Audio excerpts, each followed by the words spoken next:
On January 4, 2023, a Cambridge resident called 911 to report that a young Bangladeshi man had leapt out of a window, shattering glass, and he was carrying what appeared to be a knife in an attempt to self-harm. He had been seen cutting himself with a kukri, a cooking knife. Officers and paramedics found the man, Arif Faisal, bleeding in an alley. Because there were several police apprehending him, Faisal ran several blocks through the Cambridge Port neighborhood. He went through Sydney Street and around the Putnam Ave and Chestnut Street areas until the Cambridge Police Department cornered him into a backyard.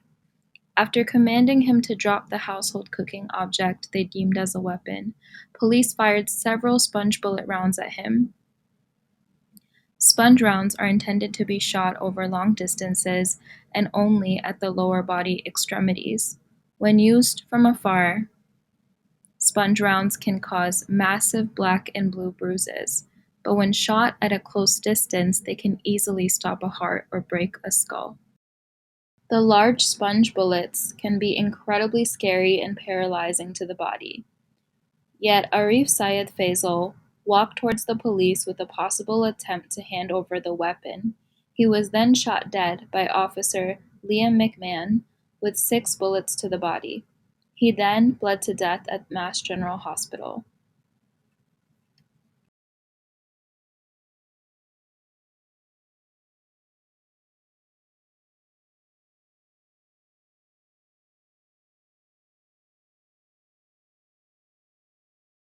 So in the beginning, our demands were to release the name of the officer because the city of Cambridge refused to name which officer killed Faisal, to release the full unredacted police report so, the community could actually know what happened, and then to fire the cop and then send the cop to jail, because anyone who kills someone, deserves to face some form of repercussions. And, now we also want to see the reducing of the police budget and actually use that money to address the root cause, have more after school programs, have more mental health, have higher quality education, things like that.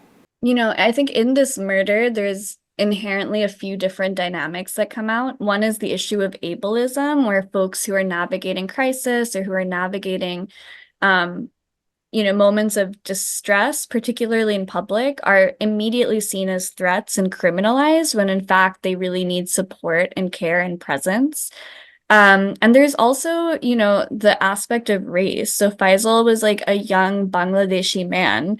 And I think as a result of that, we see police who are almost trained and just ready to view any Black or brown person as an immediate threat, which also contributes to their egregious response to a moment where he was really looking for support, where they were immediately responding with multiple armed police, where they were immediately responding with violence, where they were responding with bullets, as opposed to actually taking the time to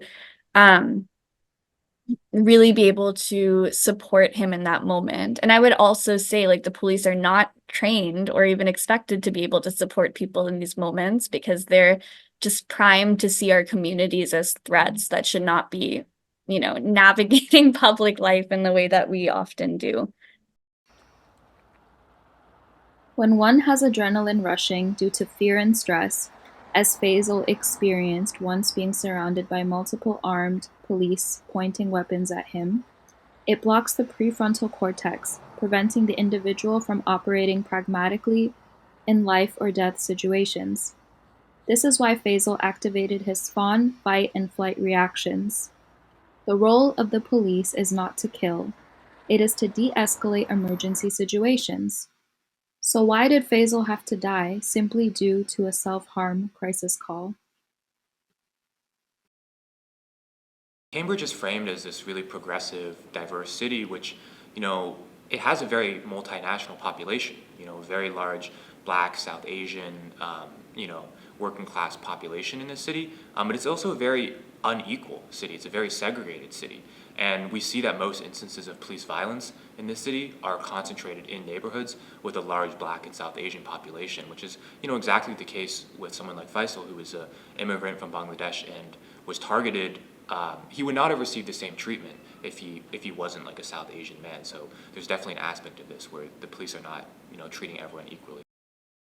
One other narrative that I've seen a lot is folks claiming that the police took multiple measures to de-escalate. And so therefore, because Arif did not respond to those measures, they were justified because they were worried about their lives. Again, this relies on like heavily racist, ableist framings of Arif as a threat, but it also is making it seem like the police were taking good faith measures to like actually navigate the situation and get Arif the support he needed. Their de-escalation measures were shooting a sponge round of bullets, which is also a misnomer because these are not soft sponges. They're like large bullets that are coated with a sponge tip that can be incredibly painful and scary. The idea of these sponge tip rounds were also developed in the Zionist entity of Israel as a way to crowd control Palestinians and have been shown to like actually, just like break limbs or like hurt someone's eyes. So these are already dangerous tactics that the police are using from the beginning. So there's really no de-escalation or attempt at support. And if Arif was feeling anxious or like he had to run because was seeing cops and people with arms shooting at him, like that is still not a justification for how they responded in killing him. The language used against Arif Faisal is that he was a dangerous man and disobedient, though he was suffering from an acute mental illness allegedly consisting of paranoia, hallucinations, and depression, and in spite of that tried to surrender to the police. Friends and family of Faisal called him a scholar who had never gotten into trouble with authorities prior to this incident. Rather than saving a life, the CPD took a life that cold January day. There is a discussion that even if Faisal were not the perfect victim, people deserve justice and not to be murdered in broad daylight. I've seen horribly inaccurate mischaracterizations saying he was like wielding a machete or that he was going to be attacking people, that, again, trying to make it seem like he is just, out to attack people or that he is somehow threatening to the city of Cambridge. And so therefore it is justified what happened to him. So first of all, just horribly dehumanizing the type of language that's used to basically defend what the police are doing. It's just triggering, dehumanizing, just horrible on so many levels. But I would say as a first point, right? Like no one deserves to be shot when they're navigating a mental health crisis. In moments where someone needs compassion and care and not bullets, like no one is deserving of this kind of treatment. And I also, want to move away from trying to the sort of good immigrant framing of saying that um, even if he was like being mean to people or something, like it does not in any way justify what happened to him.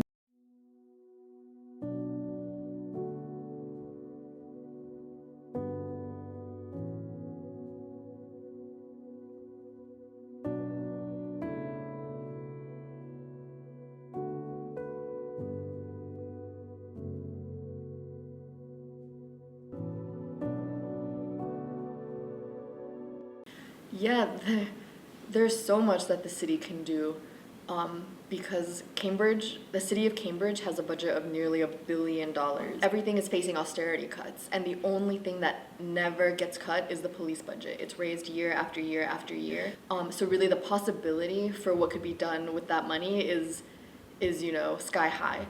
And so it's really important to fund mental health response teams, with actual professionals who are trained for situations like this. But there's also, the deeper issue that needs to be dealt with. So, you know, why don't people have secure housing? Why are our public schools so underfunded? Why are people struggling to make ends meet in a city that has so much money? Of course, those things, like those stresses of life, add to mental health issues. Yeah, so I'm an organizer based in the Cambridge-Somerville area, and in particular, we're trying to get the city of Cambridge, which is one of the wealthiest cities in the U.S. It has a budget of almost $1 billion to actually, use its budget and its immense resources to serve people's needs. So what that means is using its budget to not invest in policing and militarism, but actually, quality housing, good healthcare, good education. Most teachers in the city can't afford to live in this city. Public housing in Cambridge has serious maintenance issues, understaffing, issues like that. So this is what we're fighting for on a local level.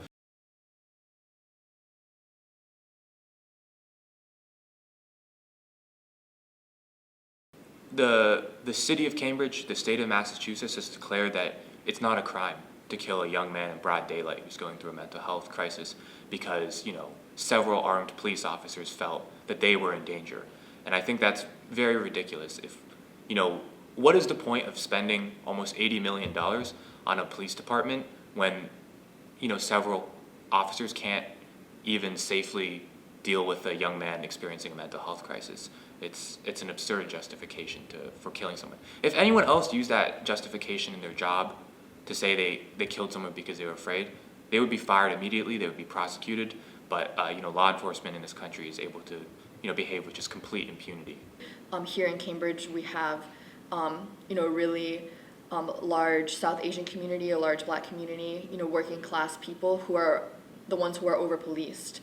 So you see that Faisal, his family is from Bangladesh. There's a large Bangladeshi community here who has been here for generations. And people who live in public housing, there's so much money that goes towards making sure that the police are always there.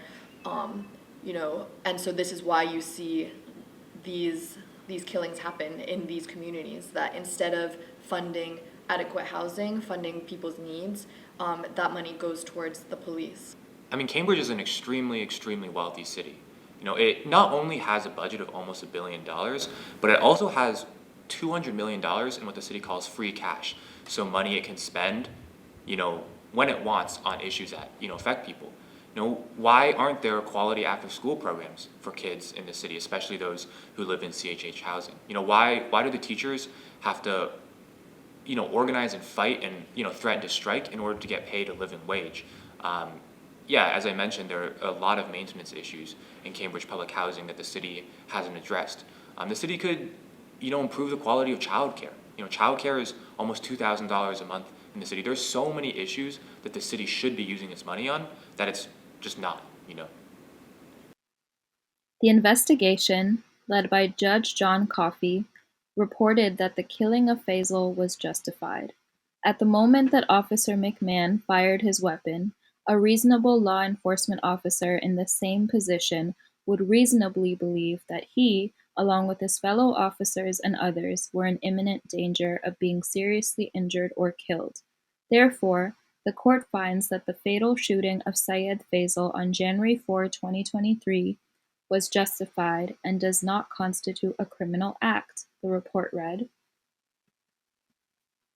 We need to have a city where situations like this never happen. And that means, having adequate mental health services, having programs for, youth in the city, having quality education, all of these different support networks. That being said, I don't think the police need to respond to every situation. The police don't need to respond to traffic calls. The police don't need to respond when people are having a mental health crisis. So I definitely think that there should be alternatives, but also that these are all alternatives that the people actually have control over.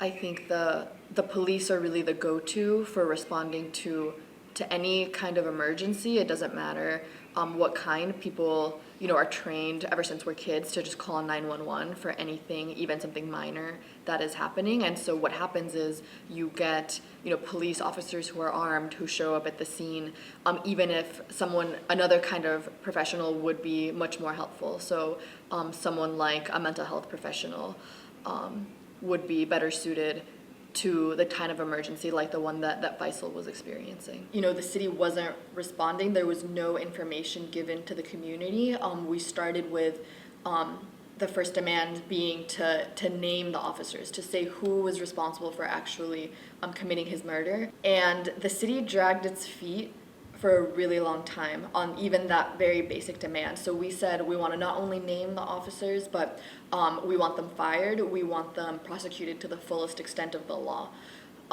And so now we at least know that Liam McMahon is the one responsible for his killing, but he was put on administrative leave. He hasn't been fired. He definitely hasn't been prosecuted. And so those, in terms of getting justice for Faisal and for his family, those were our demands. But of course, we go beyond that to say that the city has a responsibility to actually, put its money towards the needs of the people. I think, it's very important when there are cases of police brutality that we need to fight for justice, because we see that the system serves the people in power and serves the police officers. That's why across the U.S., almost never police officers face any form of accountability for their actions. So it's very, very important that when these tragic circumstances occur, that we have to struggle, that we have to fight to show, even if we don't change the outcome, to show to the city, show to the police department that this is not okay. That anytime they kill, a member of our community, that people will organize and demand that there's justice. And beyond that, as I mentioned, we need alternatives. We need to have a city that prioritizes the interest of people over the interest of profit and over the interest of the police. I think ultimately creating a society like that will help address the root causes which cause police brutality. Recently, I've been in conversations with a lot of paraprofessionals who are doing, this crucially important work of teaching students with special needs who make less than $30,000 a year. And so there's just so many ways that the city could use its money better, ensuring living wages for these professionals, ensuring dignified living conditions for Cambridge residents, and just much more than spending so much money on the police.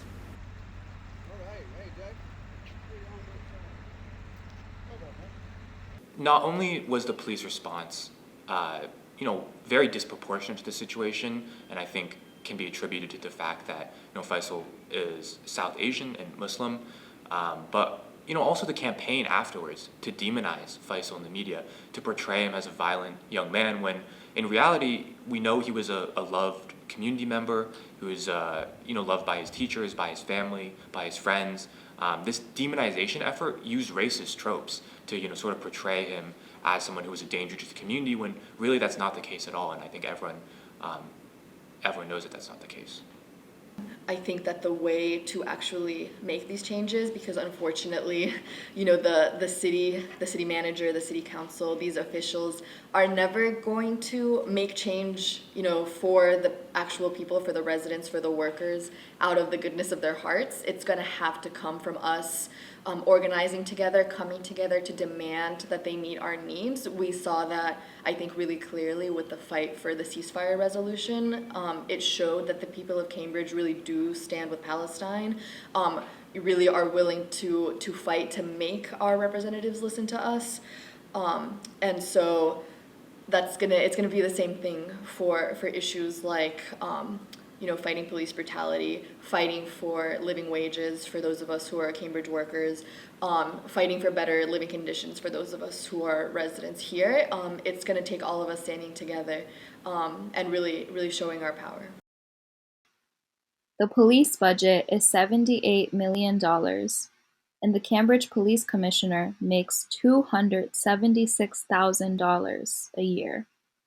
Cambridge has a budget of $882 million, Millions of dollars in its budget are stowed away and untouched. It could be used towards resources relevant to alternative public safety measures, such as mental health resources, rather than the police. The Cambridge Community Safety Department has a Community Assistance Response and Engagement Team. The total budgeted revenue was merely about $3,036,000 and the salaries only $1,400,000. Still, this is not an impactful enough alternative as the program only responds to nonviolent emergency calls and relies on clinicians and not empathetic, culturally competent communal residents.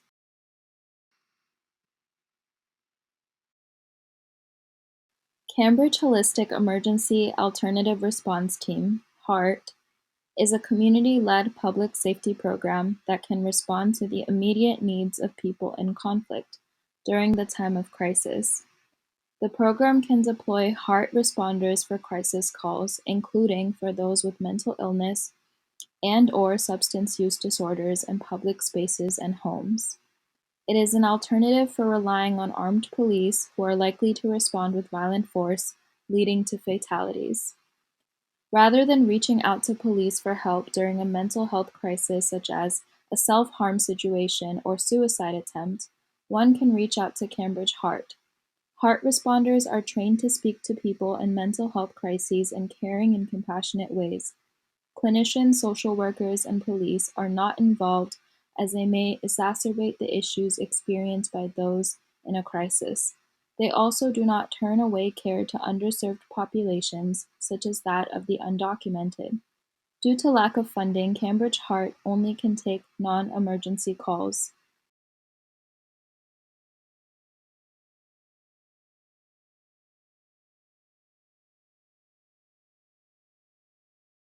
If Cambridge reassesses its police budget, Cambridge HART could have a greater community impact. Rather than increasing the police budget, we can improve therapist salaries and better staff clinics, such as the CHA, to make access to mental health services more affordable and available.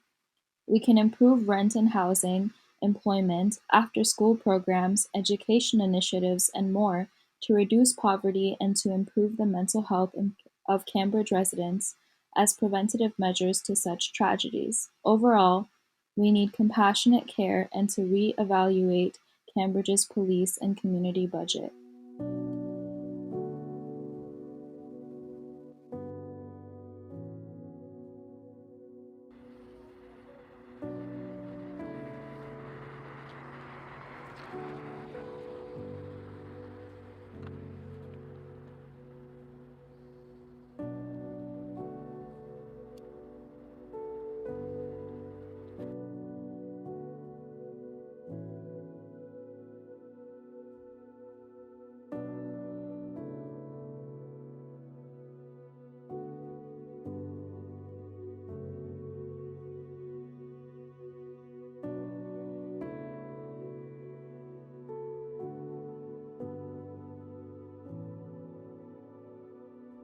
So I got a call on that very night of January 4th.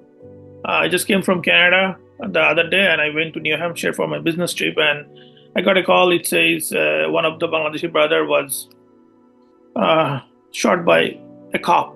That was very shocking for me because that's the last thing I want to hear from anyone in here. So there is a opportunity for civil lawsuit because the family was devastated. We lost our beloved brother. The family has only one kid, and he was get shot by the cops and eventually get killed by the cop. City need to put money in housing because for the people who cannot afford it, and a lot of Bangladeshi people, brother, cannot afford $5,000 a month. I could have, I could not, even I cannot make it.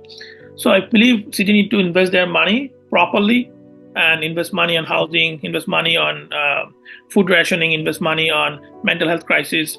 This type of social benefits will help people who living on Cambridge, who are wish to live on Cambridge, to get a better future, get a better life. So if city doesn't feel this is the time that we are losing time. I know as a Bangladeshi brother, we all came here for a better future. We have plan, we have American dream. And the brother that was shot and killed was one of the brother who was helping the community in different cases. Like Faisal used to come in our different events.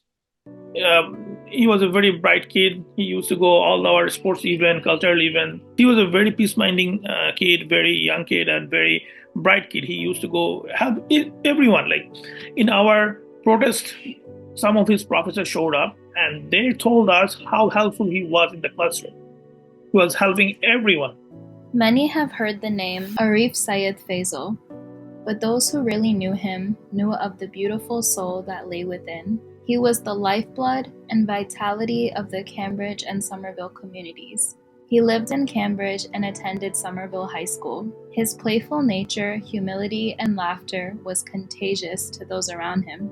He smiled even in the face of adversity. His acceptance of those around him and intolerance for injustice and dishonesty was profound. He was extremely brave and obedient, and though he wanted to be an army man and give to his adopted country of the US, his mother's love for him is what held him back home, where he would continue to study computer science. Many love their mothers, but few take the time to express their love in such heartfelt ways as Arif had. Whenever his mother was in a bad mood, he would embrace her warmly and make sure she was okay. For his mom and cousins, Arif would surprise them with gifts aplenty. Even when giving was difficult, he gave. He was an artist who decorated Nike shoes to donate to others and created paintings that would be auctioned at exhibitions, sometimes for hundreds of dollars. He started learning art while attending Shishu Academy in Bangladesh. His murals could be found in Somerville and admired by all, as his goal was to always serve the community and make a difference. His hobbies were playing the tabla, playing soccer on sunlit days with friends, learning languages, gardening, and glassmaking. He loved traveling and was a huge foodie whose favorite meal was chicken roast or whatever mom would cook for him. Like many youngsters do, he would photograph his mother's cooking and share them with friends and family. Faisal always avoided lies and told the truth for the betterment of all, as an inspiration to many. He was punctual and straightforward, helpful and hardworking, but words can do little to describe what a beautiful soul he was, and everyone can see that kindness radiate from his eyes. No mother's chest should ever feel the emptiness of losing such a loving and kind child as Arif. No friends or family members or loved ones should experience the heartbreak of losing someone at their youth. Arif's memory will be honored every day.